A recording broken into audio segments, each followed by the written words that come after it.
Hello hi ನಮಸ್ಕಾರ ಸ್ನೇಹಿತರೆ, government job YouTube ಚಾನಲ್ಗೆ ಸ್ವಾಗತ. ಈ ಒಂದು ವಿಡಿಯೋದಲ್ಲಿ ನಿಮಗೆ ಕೆಇಎ ಅಲ್ಲಿ ಬರೆದಿರುವಂತಹ ರಿಸಲ್ಟ್ ಬಗ್ಗೆ ತಿಳಿಸ್ಕೊಡಕ್ ಬಂದಿದ್ದೀನಿ ಸ್ನೇಹಿತರೆ. ಕೆಇಎ ರಿಸಲ್ಟ್ ಅಲ್ಲಿ ಕರೆದಿರುವಂತದ್ದು. ಸೊ ನೋಡಿ, ಯಾರೆಲ್ಲ ಅಪ್ಲಿಕೇಶನ್ ಅಪ್ಲೈ ಮಾಡಿದ್ರಿ, SDA FDA ಅಪ್ಲಿಕೇಶನ್ಸ್ ನ ಅಪ್ಲೈ ಮಾಡಿದ್ರಿ, ಅವ್ರೆಲ್ಲ ಡೀಟೇಲ್ಸ್ ನ ಬಿಟ್ಟಿದ್ದಾರೆ. ಸೊ ನಾನ್ HK ಫಲಿತಾಂಶ ಪ್ರಕಟಣೆ ಆಗಿದೆ ಸ್ನೇಹಿತರೆ. ಸೊ ಇನ್ನು HK ಅಬ್ಜೆಕ್ಷನ್ ಕೂಡ ಓಪನ್ ಮಾಡಿದ್ದಾರೆ ಸ್ನೇಹಿತರೆ. ಓಕೆನಾ. ಸೊ ಯಾರೆಲ್ಲ SDA FDA ಗ್ರೂಪ್ ಸಿ ಮತ್ತು ಡಿ ಪೋಸ್ಟ್ ಗಳಿಗೆ ಅಪ್ಲಿಕೇಶನ್ ಅಪ್ಲೈ ಮಾಡಿದ್ರಿ ಅಂತ ಒಂದು ಅಭ್ಯರ್ಥಿಗಳಿಗೆ ಸೊ ರಿಸಲ್ಟ್ ನ ಬಿಟ್ಟಿದ್ದಾರೆ. ಡೈರೆಕ್ಟ್ ಆಗಿ ನೀವು ಕ್ಲಿಕ್ ಮಾಡ್ಕೊಂಡು ಅಪ್ಲಿಕೇಶನ್ ನ ನಂಬರ್ ನ ಅಪ್ಲೋಡ್ ಮಾಡಿಬಿಟ್ಟು ನೀವು ರಿಸಲ್ಟ್ ನ ಚೆಕ್ ಮಾಡಬಹುದಾಗಿರುತ್ತೆ ಸ್ನೇಹಿತರೆ. ಸೊ ಲಿಂಕ್ ನ ಡಿಸ್ಕ್ರಿಪ್ಷನ್ ಕೊಟ್ಟಿರ್ತೀನಿ, ಚೆಕ್ ಮಾಡ್ಕೊಂಡು ನೀವು ಡೌನ್ಲೋಡ್ ಮಾಡ್ಕೋಬಹುದಾಗಿರುತ್ತೆ ನಿಮ್ಮ ರಿಸಲ್ಟ್ ನ. ಓಕೆನಾ. ಸೊ ಯಾವ್ದಿದು ಅಂತ ಹೇಳಿದ್ರೆ, ಫಸ್ಟ್ ನೀವು ಏನು ಈಗಾಗಲೇ ಎಕ್ಸಾಮ್ ಗಳನ್ನ ಬರ್ದಿದ್ರಿ 10ನೇ ತಾರೀಕಿಂದ ಈಗ 16ನೇ ತಾರೀಕುವರೆಗೂ 17ನೇ ತಾರೀಕುವರೆಗೂ ಏನ್ ಎಕ್ಸಾಮ್ಸ್ ಬರ್ದಿದ್ರಿ SDA FDA group C group D ಇದು. ಸೊ ಎಲ್ಲಾದ್ರದ್ದು ರಿಸಲ್ಟ್ಸ್ ನ ಬಿಟ್ಟಿದ್ದಾರೆ ಮತ್ತು ಅಬ್ಜೆಕ್ಷನ್ ಕೂಡ ಓಪನ್ ಮಾಡಿದ್ದಾರೆ ಸ್ನೇಹಿತರೆ. HK ಕರ್ನಾಟಕಗೆ ಅಂದ್ರೆ ಹೈದರಾಬಾದ್ ಕರ್ನಾಟಕಗೆ ಅಬ್ಜೆಕ್ಷನ್ ಇನ್ನು ಓಪನ್ ಇದೆ. ಹಾಗೆ ನಾನ್ HK ರಿಸಲ್ಟ್ ನ ಬಿಟ್ಟಿದ್ದಾರೆ ಸ್ನೇಹಿತರೆ. ಓಕೆನಾ. ಸೊ ಈಗಾಗಲೇ ಅಪ್ಲೋಡ್ ಮಾಡಿದಂತಹ ಜಾಬ್ ನ ನೀವು ಚೆಕ್ ಮಾಡ್ಕೊಂಡು ಅಪ್ಲಿಕೇಶನ್ ಏನು ಡೌನ್ಲೋಡ್ ಮಾಡ್ಕೋಬಹುದಾಗಿರುತ್ತೆ, ಅದನ್ನ ನೀವು ತಿಳ್ಕೊಬಹುದಾಗಿರುತ್ತೆ ಸ್ನೇಹಿತರೆ. ಓಕೆನಾ. ಸೊ ನೋಡಿ, SDA FDA ಪೋಸ್ಟ್ ಗಳು ಈಗಾಗಲೇ ಬಿಟ್ಟಿದ್ರು. ಸೊ ಅದನ್ನ ನೀವು ಎಕ್ಸಾಮ್ ನ ಕೂಡ ಬರ್ದಿದ್ದೀರಾ, ಅದ್ರದ್ದು ರಿಸಲ್ಟ್ ನ ಬಿಟ್ಟಿದ್ದಾರೆ ಸ್ನೇಹಿತರೆ. ಸೊ ನೀವು ರಿಸಲ್ಟ್ ನ ಡೌನ್ಲೋಡ್ ಮಾಡ್ಕೋಬೇಕು ಅಂತ ಹೇಳಿದ್ರೆ ಫಸ್ಟ್ ನಿಮ್ಮ ಹತ್ರ ನಿಮ್ಮ ಆಲ್ ಟಿಕೆಟ್ ಅಥವಾ ರೋಲ್ ನಂಬರ್ ಅಥವಾ ರಿಜಿಸ್ಟ್ರೇಷನ್ ನಂಬರ್ ಇರಬೇಕಾಗಿರುತ್ತೆ. ಸೊ ಅದನ್ನ ಇಟ್ಕೊಂಡು ನೀವು ನಿಮ್ಮ ಡೇಟ್ ಆಫ್ ಬರ್ತ್ ನ ಆಡ್ ಮಾಡಿದ ತಕ್ಷಣ ಅದರಲ್ಲಿ ಸಬ್ಮಿಟ್ ಮಾಡಿದ ತಕ್ಷಣ ನಿಮ್ಗೆ ರಿಸಲ್ಟ್ ಓಪನ್ ಆಗುತ್ತೆ ಸ್ನೇಹಿತರೆ.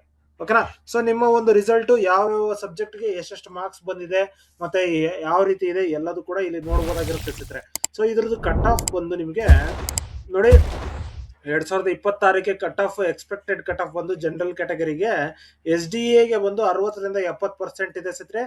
ಮತ್ತೆ FDA ಬಂದು 65ರಿಂದ 75% ವರೆಗೂ ಇದೆ. ಮತ್ತು ಗ್ರೂಪ್ ಸಿ ಗ್ರೂಪ್ ಡಿ ಗೆ 55ರಿಂದ 65% ವರೆಗೂ ಕಟ್ ಆಫ್ ಕರೆದಿದ್ದಾರೆ ಸ್ನೇಹಿತರೆ. ಓಕೆನಾ. ಸೊ ಇನ್ನು ನೆಕ್ಸ್ಟ್ ಸ್ಟೇಜ್ ಏನೇನಿರುತ್ತೆ ಅಂತ ಹೇಳಿದ್ರೆ, ಫಸ್ಟ್ ಡಾಕ್ಯುಮೆಂಟ್ ವೆರಿಫಿಕೇಶನ್ ಇರುತ್ತೆ, ಅದಾನಂತರ ಸರ್ಟಿಫಿಕೇಟ್ ವೆರಿಫಿಕೇಶನ್ಸ್ ಇರುತ್ತೆ, ಮತ್ತು ಫೈನಲ್ ಮೆರಿಟ್ ಲಿಸ್ಟ್ ಬಿಡ್ತಾರೆ, ಮತ್ತು ಡಿಪಾರ್ಟ್ಮೆಂಟ್ ಅಲೋಕೇಶನ್ಸ್ ಇರುತ್ತೆ. ಸೊ ಇದೆಲ್ಲ ಯಾರಿಗೆ ಅಂತ ಹೇಳಿದ್ರೆ, ರಿಸಲ್ಟ್ ಅಲ್ಲಿ ಯಾರೆಲ್ಲ ಪಾಸ್ ಆಗಿದ್ದೀರಾ, ಸೊ ಕಟ್ ಆಫ್ ನ ನೀವು ಕ್ರಾಸ್ ಮಾಡಿದೀರಾ ಅಂತ ಒಂದು ಅಭ್ಯರ್ಥಿಗಳಿಗೆ ಇರುತ್ತೆ ಸ್ನೇಹಿತರೆ. ಅದಾನಂತರ ಡಾಕ್ಯುಮೆಂಟ್ ವೆರಿಫಿಕೇಶನ್ ಅಲ್ಲಿ ಮತ್ತು ಫಿಲ್ಟರ್ ಮಾಡ್ತಾರೆ. ಅದಾನಂತರ ಎಲ್ಲ ಸರ್ಟಿಫಿಕೇಟ್ ಗಳು ಕರೆಕ್ಟ್ ಆಗಿದಾವೆ ಏನು ಅಂತ ಹೇಳಿ ಚೆಕ್ ಮಾಡಿ ನಂತರ ಯಾರೆಲ್ಲ ಫೈನಲ್ ಮೆರಿಟ್ ಲಿಸ್ಟ್ ಅಲ್ಲಿ ಬರ್ತಾರೆ ಅನ್ನೋದು ಲಾಸ್ಟ್ ಅಲ್ಲಿ ಗೊತ್ತಾಗುತ್ತೆ ಸ್ನೇಹಿತರೆ. ಓಕೆನಾ. ಸೊ ಇದು ಗಮನದಲ್ಲಿರಲಿ. ನೀವು ಎಜುಕೇಶನ್ ಡಾಕ್ಯುಮೆಂಟ್ಸ್ ಮತ್ತೆ ಕ್ಯಾಸ್ಟ್ ಇನ್ಕಮ್ ಸರ್ಟಿಫಿಕೇಟ್ಸ್ ಮತ್ತೆ Karnataka domicile certificate, Aadhaar card certificate, ಇದನ್ನೆಲ್ಲ ಇಟ್ಕೊಂಡು ನೀವು ಡಾಕ್ಯುಮೆಂಟ್ ವೆರಿಫಿಕೇಶನ್ ಗೆ ಹೋಗ್ಬೇಕಾಗಿರುತ್ತೆ ಸ್ನೇಹಿತರೆ. ಸೊ ಡೈರೆಕ್ಟ್ ಆಗಿ ಇಲ್ಲಿ ನೋಡಿ, ಕ್ಲಿಕ್ ಹಿಯರ್ ಅಂತ ಇದೆ, ಇದನ್ನ ಕ್ಲಿಕ್ ಮಾಡಿ ಡೈರೆಕ್ಟ್ ಆಗಿ ಓಪನ್ ಆಗುತ್ತೆ. ನೋಡ್ಕೊಂಡು ನೀವು ಯಾರೆಲ್ಲ ಅಪ್ಲಿಕೇಶನ್ಸ್ ಇದ್ರ ಅಂತ ಒಂದು ಅಭ್ಯರ್ಥಿಗಳಿಗೂ ಚೆಕ್ ಮಾಡ್ಕೊಂಡು ಇದನ್ನ ಫಿಲ್ಅಪ್ ಮಾಡಿ ನೀವು ಅಬ್ಜೆಕ್ಷನ್ ಕೊಡಬಹುದಾಗಿರುತ್ತೆ. ಯಾವ ಒಂದು ಪೇಪರ್ದು ಅಬ್ಜೆಕ್ಷನ್ ಇದೆ ನಿಮಗೆ, ಆ ಒಂದು ಪೇಪರ್ ಅಬ್ಜೆಕ್ಷನ್ ನೀವು ಇಲ್ಲಿ ಚೂಸ್ ಮಾಡಬಹುದಾಗಿರುತ್ತೆ. ಹಾಗೆ ನೀವು ಡೈರೆಕ್ಟ್ ಆಗಿ ಲಿಂಕ್ ನ ಕ್ಲಿಕ್ ಮಾಡಿ ಈ ರೀತಿ ಓಪನ್ ಆಗುತ್ತೆ. ಈ ಒಂದು ಇದರಲ್ಲಿ ರೆಸ್ಟ್ ಆಫ್ ಕರ್ನಾಟಕ ಅಂತ ಹೇಳಿದ್ರೆ ನಾನ್ HK ಅಂತ ಒಂದು ಅಭ್ಯರ್ಥಿಗಳಿಗೆ ಏನೋ ರಿಸಲ್ಟ್ ನ ಬಿಟ್ಟಿದ್ದಾರೆ ಸ್ನೇಹಿತರೆ. KA recruitment provisional examination result. ಓಕೆನಾ. ಸೊ ಫಸ್ಟ್ ಇಲ್ಲಿ ಅಪ್ಲಿಕೇಶನ್ ನಂಬರ್ ನ ನೀವು ಫಿಲ್ಅಪ್ ಮಾಡ್ಬೇಕಾಗಿರುತ್ತೆ.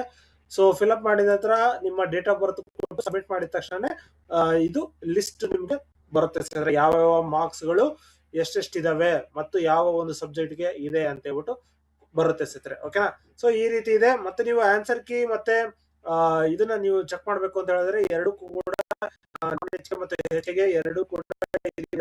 ಸೊ ಇದನ್ನ ನೀವು ಓಪನ್ ಮಾಡ್ಕೋಬಹುದಾಗಿರುತ್ತೆ. ಇಲ್ಲಿ ನಾನ್ HK ಅಂತ ಇರುತ್ತೆ, ಇದರಲ್ಲಿ ನೋಡಿದ್ರೆ HK ಅಂತ ಇರುತ್ತೆ. ಸೊ ಇದನ್ನ ನೋಡ್ಕೊಂಡು ಅಂಕಪಟ್ಟಿ, ತಾತ್ಕಾಲಿಕ ಅಂಕಪಟ್ಟಿಯನ್ನ ಬಿಟ್ಟಿದ್ದಾರೆ. ಸೊ ಇದರಲ್ಲಿ ನೀವು ಯಾವ ಒಂದು ಡಿಪಾರ್ಟ್ಮೆಂಟ್ ಗೆ ನೀವು ಕೊಡ್ತಾ ಇದ್ದೀರಾ ಅಂತ ಒಂದು ಅಭ್ಯರ್ಥಿಗಳು ಇಲ್ಲಿ ಕ್ಲಿಕ್ ಮಾಡ್ಕೊಂಡ್ರೆ ಸೊ ಇಲ್ಲಿ ಲಿಸ್ಟ್ ಬರುತ್ತೆ.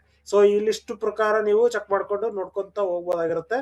ಸೊ ಇಲ್ಲಿ ಅಂಕಪಟ್ಟಿ ಏನಿದೆ ಕೊಟ್ಟಿದ ತಕ್ಷಣ